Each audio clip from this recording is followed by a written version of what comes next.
Hello students, आज का हमारा टॉपिक है magnetic effect of electric current chapter का topic number 13.4 NCERT electric motor.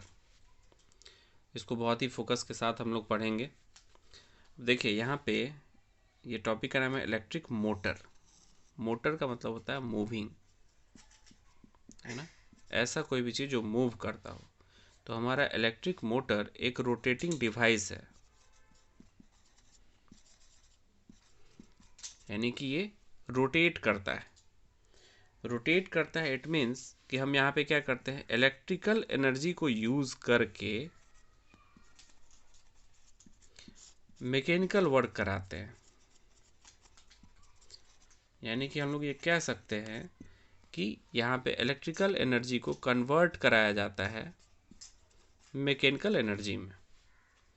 Okay, अब देखिए, अब बात करते हैं इसके यूजेस की। तो इसका यूज़ इलेक्ट्रिक फैंस में किया जाता है। वहाँ पे आप देखते होंगे वो मूव करते रहता है। इलेक्ट्रिसिटी के हेल्प से हम लोग क्या कराते हैं, फैन को मूव कराते हैं। रेफ्रिजरेटर्स में इसका यूज होता है। मिक्सर्स में इसका यूज होता है। वॉशिंग मशीन में इसका यूज होता है। कंप्यूटर्स में इसका यूज होता है। MP3 प्लेयर्स में इसका यूज होता है। और भी इसके कई सारे वास्ट यूजेस हैं, बहुत सारी जगहों पे इसका यूज किया जाता है। तो इस टॉपिक का वीडियो मैं इसलिए बना रहा हूँ ताकि अगर आपको ठीक से समझ में नहीं भी आए तो आप बार बार इस वीडियो को रिपीट करके देखिए। जहाँ भी आपको ऐसा लगे कि आपको वापस से देखने की ज़रूरत है, समझने की ज़रूरत है, आप वापस से बार बार रिपीट करके इसको देख पाए, क्योंकि रिवीजन इसका बहुत इंपॉर्टेंट हो जाएगा आपके लिए। अब हम लोग बात करेंगे कि ये काम कैसे करता है, हाउ इट वर्क्स। तो इसके वर्किंग को समझने के लिए हम लोग चलते हैं इसके डायग्राम पे, उससे और बेटर तरीके से हम इसको सीख पाएंगे, समझ पाएंगे। ओके, आप यहाँ पे देख सकते हैं कि दो मैग्नेट्स ले लिया गया है। एक मैग्नेट यहाँ पे, एक मैग्नेट यहाँ पे, और दोनों के पोल्स अपोजिट पोल्स यहाँ पे देख सकते हैं। इसका नॉर्थ पोल है और इसका साउथ पोल है ना।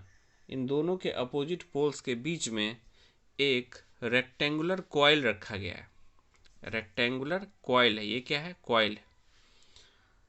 कॉइल आप जानते हैं, कॉइल में नंबर ऑफ टर्न्स होते हैं, कई सारे नंबर ऑफ टर्न्स होते हैं वायर के, है ना। कई सारे नंबर ऑफ टर्न्स मिलकर कॉइल बनाते हैं।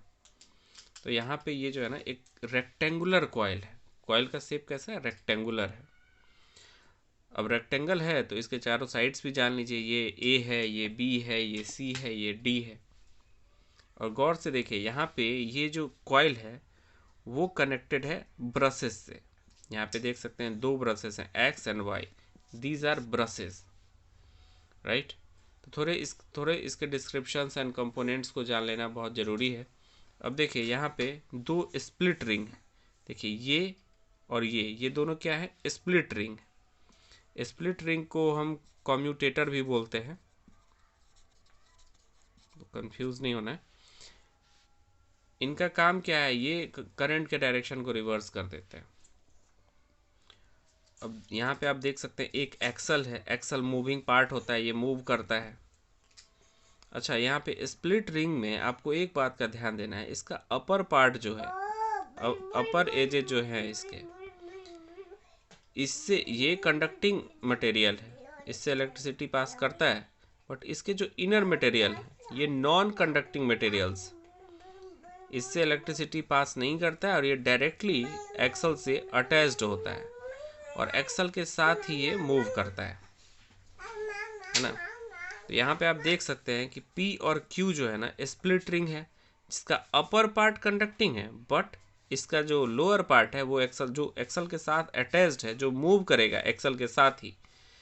मूव तो ये पूरा ही करेगा, है ना, ये पूरा का पूरा स्प्लिट रिंग मूव करेगा एक्सल के साथ ही। बट ये जो स्प्लिट रिंग का इनर साइड है ये इंसुलेटेड है, इससे इलेक्ट्रिसिटी पास नहीं हो सकती, ये कंडक्टिंग नहीं होता है और ये साथ में मूव करता है। यहाँ पे आप देख सकते हैं ये एक बैटरी है, ये की है जिससे सर्किट को क्लोज किया जाता है। यहाँ देखिए एक्स और वाई ये दो ब्रशेस है जिससे इलेक्ट्रिसिटी की सप्लाई कंटिन्यूअसली इस स्प्लिट रिंग में होगी, है ना। तो यहाँ पे आप थोड़ा बहुत समझ पा रहे होंगे। अब देखिए यहाँ पे मामला क्या है, मामला ये है कि हमें इस एक्सल को मूव कराना है और ये मूव करेगा एंटी क्लॉकवाइज, याद रखिएगा। हमें इस एक्सल को मूव कराना है, तो इस एक्सल को इस कॉइल के हेल्प से रेगुलरली मूव कराने के लिए, है ना, हमें इलेक्ट्रिकल वर्क को मैकेनिकल वर्क में चेंज करने के लिए यहाँ पे क्या सब करना पड़ेगा, है ना। तो यहाँ आप देख सकते हैं इलेक्ट्रिसिटी की सप्लाई यहाँ पे दे दी गई है। ये करंट का डायरेक्शन है, देख सकते हैं कुछ इस तरह से करंट का डायरेक्शन है। तो अब यहाँ पे आप लगा देंगे क्या, Fleming's left hand rule. Fleming's left hand rule आपको याद होगा, करंट का डायरेक्शन ये है तो मैग्नेटिक फील्ड का डायरेक्शन ये होगा और फोर्स का डायरेक्शन ये होगा। तो यहाँ पे फ्लेमिंग्स लेफ्ट हैंड रूल जब आप लगाइएगा, जब करंट के डायरेक्शन पे आप इसको रखिएगा, तो यहाँ पे फोर्स जो है ना वो डाउनवर्ड लगेगा, है ना। ये डाउनवर्ड फोर्स लगेगा और ए बी जो है ना वो नीचे की तरफ जाएगा। और यहाँ पे देखिए चूंकि यहाँ पे करंट का डायरेक्शन ये है, अपवर्ड डायरेक्शन में करंट जा रहा है, तो यहाँ पे ऐसे आप लगाएंगे फ्लेमिंग्स लेफ्ट हैंड रूल। अब यहाँ पे फोर्स का डायरेक्शन यूं है, कुछ फोर्स का डायरेक्शन यूं है, तो यहाँ पे जो फ्लेमिंग्स लेफ्ट हैंड रूल आप लगाएंगे तो ये जो है ना, ये सी डी ये जाएगा अपवर्ड, यानी ये नीचे गया ये ऊपर गया, तो ये मूव करके ये जो ऐसे है वो उसके बाद ऐसे हो जाएगा और वापस से फिर ये ऐसे टर्न होगा, है ना। वापस से फिर ऐसे टर्न होगा जिसमें सी डी इधर आ जाएंगे, ए और बी इधर आ जाएंगे और ये मूव करेगा स्प्लिट रिंग के साथ ही, है ना। ये स्प्लिट रिंग के साथ ही यहाँ पे एक्सल मूव करेगा और करंट का डायरेक्शन यहाँ पे स्प्लिट रिंग चेंज कर देगा। कैसे, ये जैसे ही नीचे जाएगा आप देख सकते हैं दोनों के बीच में एक गैप है, ये स्प्लिटेड है, स्प्लिट रिंग बीच से कटा हुआ है। तो अभी जैसे ये नीचे की तरफ गया, उसके बाद क्या होगा, अभी मान लीजिए ब्रश एक्स है, एक्स ब्रश काम कर रहा है स्प्लिट रिंग के पी पोर्शन के लिए, है ना, तो ये डाउनवर्ड जाएगा पी पोर्शन। और यहाँ पे वाई काम कर रहा है स्प्लिट रिंग के क्यू पोर्शन के लिए, तो ये अपवर्ड जाएगा क्यू पोर्शन। फिर जैसे ही ये टर्न लेगा, हाफ रोटेशन जैसे ही कंप्लीट होगा, तो एक्स वाला मिल जाएगा क्यू के साथ, तो क्यू वाले को नीचे भेज देगा, और वाई वाला मिल जाएगा पी के साथ, तो पी वाले को ऊपर भेज देगा। तो इस तरह से ये कुछ इस तरीके से मूव करना शुरू हो जाएगा रेक्टेंगुलर कॉइल।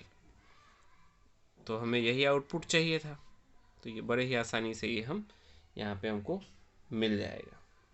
देखिए कम्यूटेटर क्या करता है वो मैं आपको बता ही चुका हूँ।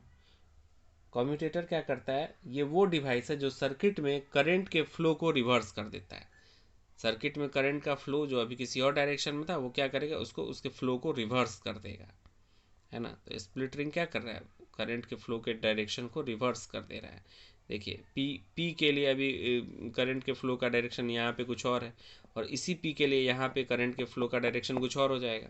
ये क्या करेगा उसको, इसीलिए यहाँ पे पी क्यू जो है वो क्या है, कम्यूटेटर भी है।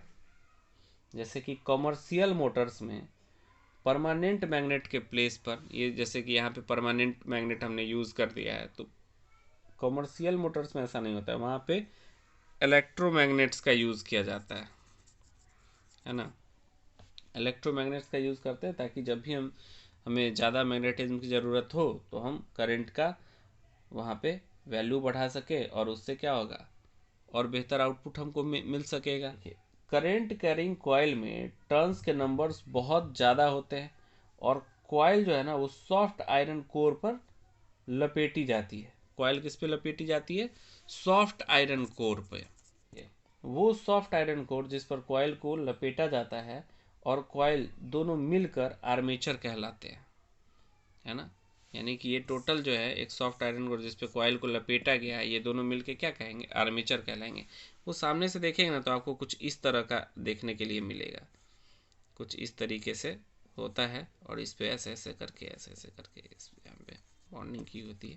तो इसको, इस टोटल को ये क्या बोलते हैं, आर्मेचर बोलते हैं, ठीक है। और इससे मोटर के पावर में काफ़ी इन्हेंसमेंट होती है, मोटर का पावर काफ़ी बढ़ जाता है। तो सिंपली आपको ध्यान ये इसी बात का रखना है कि हमें क्या करना है, एक्सल को मूव कराना है। तो उसके लिए यूज़ क्या करेंगे, फ्लेमिंग्स लेफ्ट हैंड रूल हम लोग यूज़ करेंगे। और Fleming's left hand rule use करने के लिए यहाँ पे क्या होगा, स्प्लिट रिंग दिया हुआ है, करंट का डायरेक्शन ये है, तो यहाँ पे फोर्स डाउनवर्ड डायरेक्शन में लगेगा। और जैसे ही ये मूव करेगा हमारा स्प्लिट रिंग के साथ, जब P हमारा Y के साथ मिल जाएगा, Q हमारा X के साथ मिल जाएगा, फिर यहाँ पे ये क्या करेगा, ये अपवर्ड डायरेक्शन में यहाँ पे फोर्स लगा रहा है, और फिर ये P के लिए लगाएगा, ये Q के लिए लगाएगा, ये अभी P के लिए लग रहा है, ये अभी Q के लिए लग रहा है। तो इस तरह से ये ऐसे ऐसे ऐसे ऐसे मूव करते रहता है। होप सो कि आपको ये टॉपिक समझ में आ गया होगा। कोई भी तरह किसी भी तरह का प्रॉब्लम हुआ तो आप हमको मैसेज कर सकते हैं। Thank you.